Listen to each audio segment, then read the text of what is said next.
In my free time, I don't want to have to make more decisions. I don't want to be challenged to think because 18 hours out of the day, I am being challenged to think at every moment. So I love to be able to just turn my brain off for a moment. Exactly. Or you want to just be able to comment about something, right? And there are no consequences. There's no consequences. Like, I mean, like that's like a stark difference from like what we do in our day jobs, right? Exactly. So, like everything you do and say, has an impact.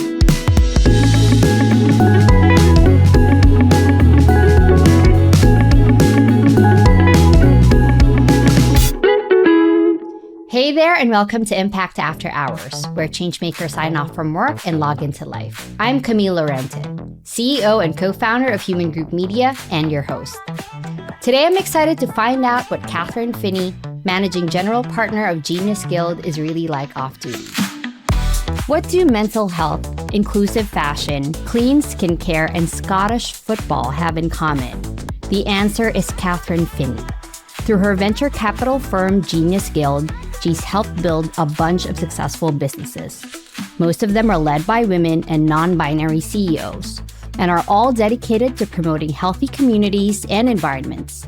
She also hosts a podcast called Build the Damn Thing, which is named after her best-selling book. Honestly, I could spend this entire episode listing all of Kathryn's achievements, but since she so graciously agreed to hang out with me, I think I'd take the opportunity to actually talk to her instead. So welcome, Kathryn. Thanks for having me. Great to see you. I glossed over it in the intro, but Scottish football, what's going on there? A good friend of mine who is British was like, hey, Kathryn, I know you're a big rugby fan. I played rugby in college. And he's like, I'm investing in this like Scottish football team called the Caledonian Braves. Mm-hmm. I have no idea where Caledonia is. Or now I do. I didn't at the time. And he's like, I know you like to invest in quirky things. Would you be interested in this?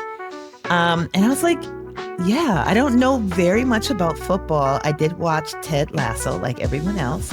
And I was like, it sounds like fun. And so I did a small angel investment in it. And now looking at other opportunities in sports. I love sports, so it was a great fit. Say the team is running low on players, Kathryn. Which position do you think you could play? The one on the bench. The one on the bench? Yeah. The bench warmer? Maybe goalie. I think I could do goalie. I think I could move quickly side to side. Okay, I like that. I think you would do very well as a goalie. Not that I know a lot about Scottish football. So you've worked with so many cool businesses. Have any of these investments led to like a personal hobby or kind of interest? All my investments are personal. The ones that I do angel and the ones that I do venture. And the difference between, at least for me, venture and angel, venture are the ones that are, more large scale. Those are companies that are going to scale real quickly. I invest in them from more of a business perspective, although it still is personal. Right. As an investor, I think what makes you great is your ability to personally connect and understand and have a unique understanding of the investment. From an angel investment standpoint, it's just what I find interesting and cool in that particular day. And I've done a lot of angel investments, some of them really, really small, and some of them a little bit on the bigger side.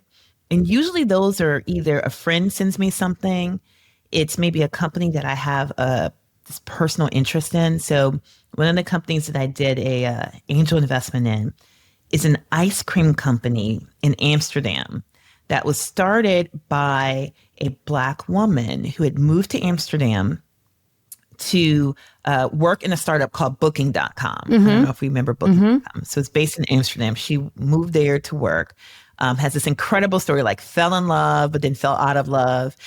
And, took her earnings from the startup, which IPO'd and was very successful, to start a ice cream company that's really influenced by her grandmother. It's called Trudy's Kitchen.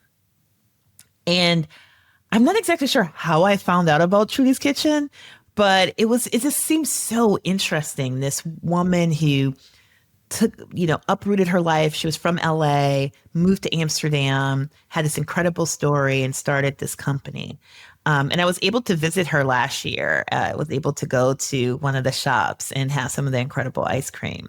And now she's scaled it. She's in grocery stores throughout the European Union, which is pretty cool. Have you found yourself being like this sort of ice cream connoisseur, or like with more knowledge and kind of like an affinity towards like that product? I'm not sure if I needed to have more of an affinity towards ice cream. Yes. Like, who needed convincing? I didn't need convincing on that. I want to play a little game with you, Kathryn. Okay. It's our lightning round. I love asking these questions, and I'm really curious about some of the answers I'll hear from you. If you're ready to play with me. Let's do it. So, early riser or night owl? Ooh. I would say my younger days night owl. Now I'm a little bit of an early riser. Yeah, I'm a mom, so I have to be an early riser. Favorite way to read books? Physical, digital, or audio? Oh, definitely physical. I love the smell of paper, and I love the tactile sensation of like holding a book. I really, really love that. So physical, definitely. You're not even thinking about the other options. No. Physical, all the way. Best way to eat potatoes? Fried, mashed, or something else?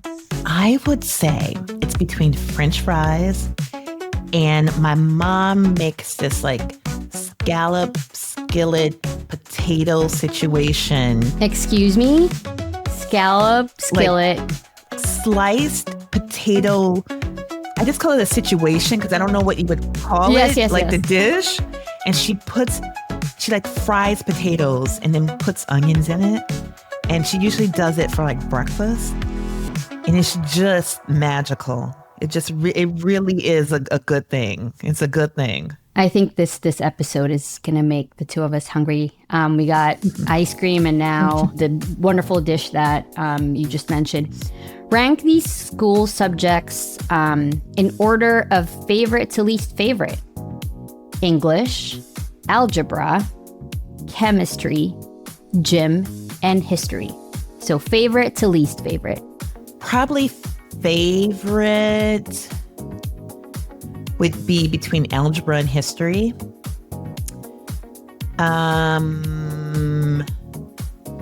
Chemistry would be next. English would be that. And then last would be gym. Just because we didn't have time to take showers after gym. Yeah. And that wasn't good. Gym is a tricky one. Yeah. What is your favorite flower? Oh, my partner just asked me this. So I love all flowers. And there's not a flower I do not like. So my favorite is probably roses. But, like hydrangeas. I mean, it's all of them. It really is. I like wildflowers too. What color, if you were to like pick a color of like a rose, what are you usually drawn to? I like the pink colors and the purples. It's just like the vibrance of them against the green. It's like so pretty. So those would be the colors I definitely would choose. What music genre best defines you? Ooh. Okay, the genre.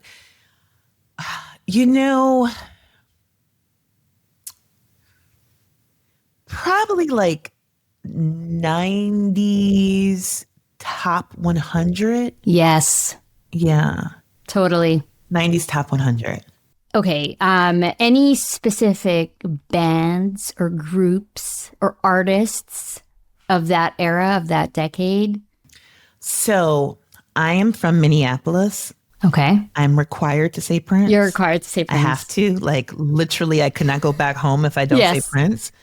People who will hear this, they will not accept you back into No, they your hometown.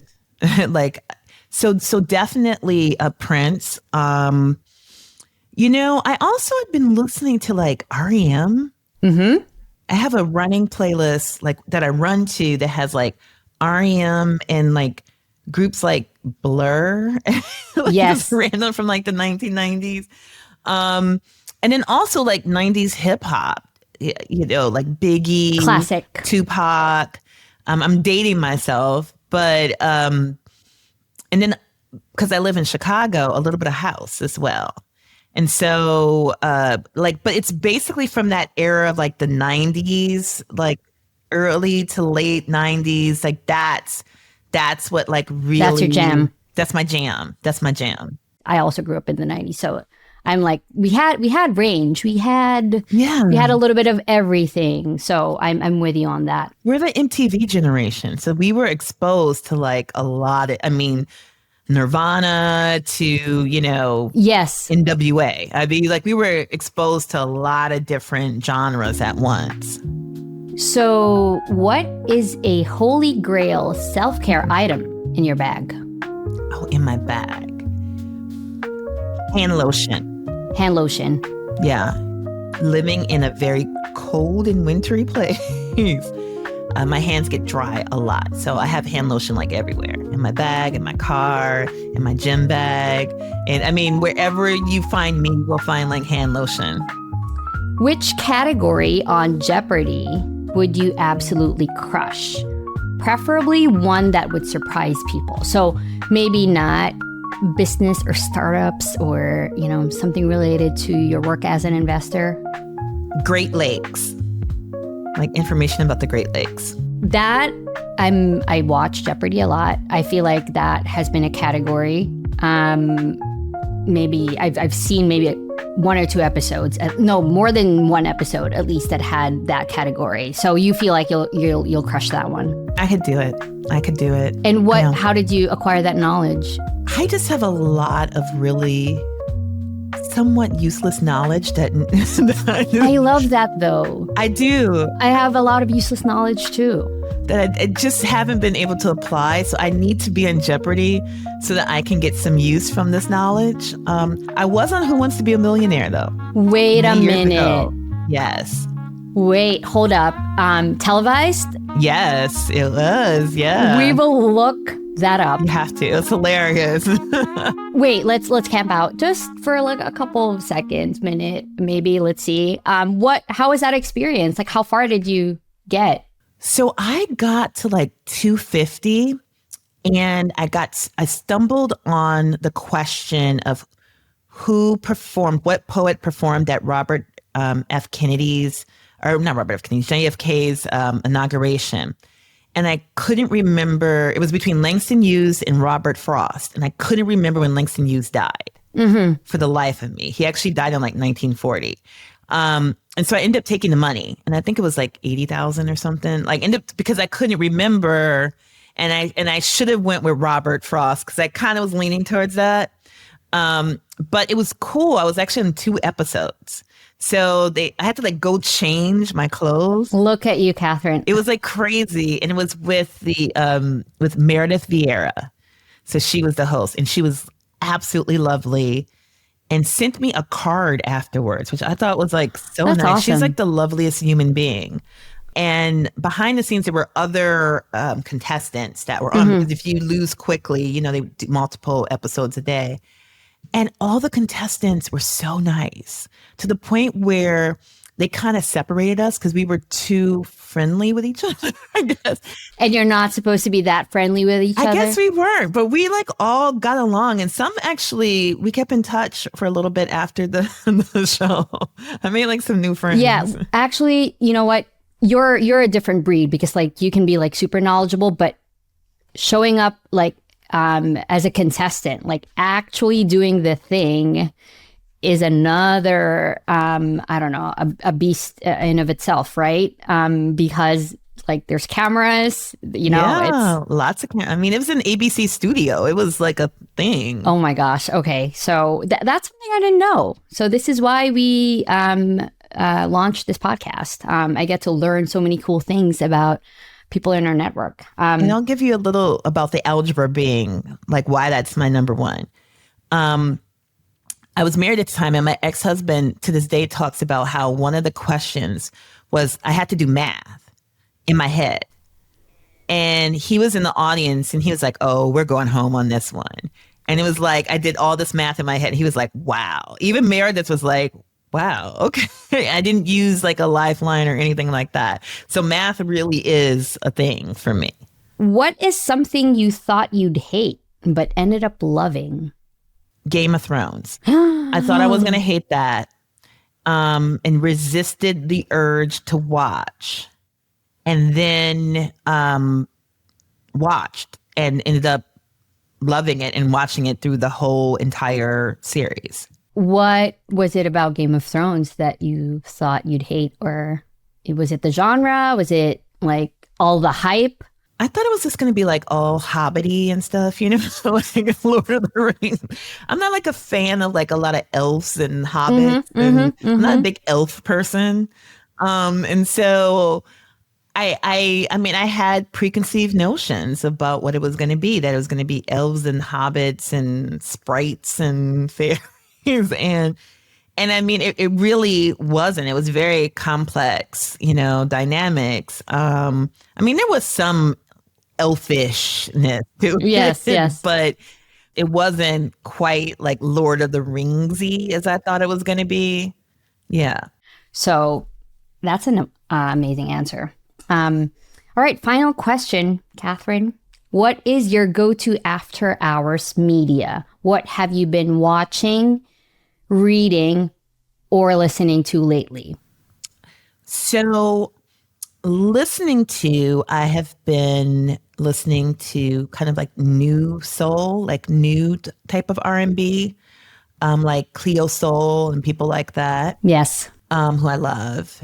I'm reading The Big Short, which is the book about the mortgage crisis. I had read it many, many years ago and then wanted to pick it up with the things that are going on now and just like rereading that. And then in terms of like watching, so the lower brow stuff I watch is Real Housewives.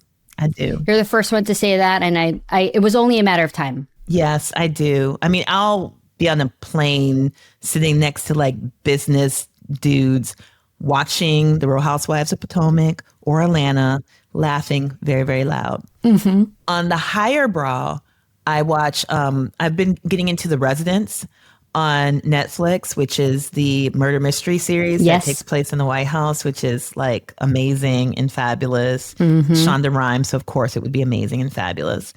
And so that's what I kind of do after hours. But definitely the trashy TV. It just brings me joy. I defend those because, especially, you know, also for us, or I guess like anybody, when you're under so much stress and also you want to escape and really not think about your problems and the challenges you're facing, like that's the kind of also TV that you want to consume, right? Yeah. Like you want to laugh out loud and not like circle it back to what, you know, what you're going through, or, you know, it's people argue about weaves, you know, like I don't want to. Yes. I think so much during the day and have so many decisions and so many moving parts that I have to make. In my free time, I don't want to have to make more decisions. I don't want to be challenged to think, because 18 hours out of the day, I am being challenged to think at every moment. So I love to be able to just turn my brain off for a moment. Exactly. Or you want to just be able to comment about something, right? And there are no consequences. There's no right? consequences. And I mean, like, that's like a stark difference from like what we do in our day jobs, right? Exactly. So, you know, like everything you do and say, you know, has an impact. But when you're watching TV and you're watching something like, you know, a reality show, let's say, right? You can go on. So frivolous. Like, it's just, I mean, it's hilarious. And it just brings me like so much joy because, I mean, sometimes the stupidity of it. And I have a lot of friends who are reality stars. So it's kind of like funny to like look and see them. And I know them as people too, but to see them on is just hilarious. That's an angle I can't share with you. I do not know. I have no reality star, folks in my like Rolodex or network, but that must be like fun. It's hilarious, especially when you're out with them and people like recognize them, comment to this, recognize them. Yeah. And then you realize they're like a celebrity. Yeah. Yeah. Okay. And so, yeah. They're like stars, like people, might stalk them or, really like go crazy over them. So that's cool. Well, Kathryn, we will let you go in a sec, but we want to know if there's anything big that's coming up for you, anything you want to share. Yeah. Well, we're working the next season of the podcast, Build the Damn Thing. Awesome. It's available on all platforms. And I'm writing the follow-up to my book. And it's going to be called Own the Damn Thing. So it's Build the Damn Thing. Now it's Own the Damn Thing. And it's all about how to own businesses, whether it's an existing business, whether it's starting a business. It's kind of the next step after build. With the same subtitle, which may change depending on where we're at politically. But basically, if you're not a rich white guy, and that's everyone, like if you're not Elon Musk, how do you do this? And there is a little bit of different rules. I think we're all kind of aware of how different the rules are for us who don't fit into that sort of mold. And how do we build and how do we create companies? And that's my favorite thing to write about. It's my favorite thing to talk about. How do we all get to live this incredibly creative life in which we can control? And I do want to say that I have read Build the Damn Thing, and I absolutely loved it. I was there, when you did your book signing in New York, and I, grabbed a copy, and it's helped me a ton. So I would encourage our listeners to buy the first book before the second one comes out. Yes. Oh, thank you so much. That means a lot. Yeah. Thanks. Well, Kathryn, thanks for kicking back with me on Impact After Hours. Thanks for having me.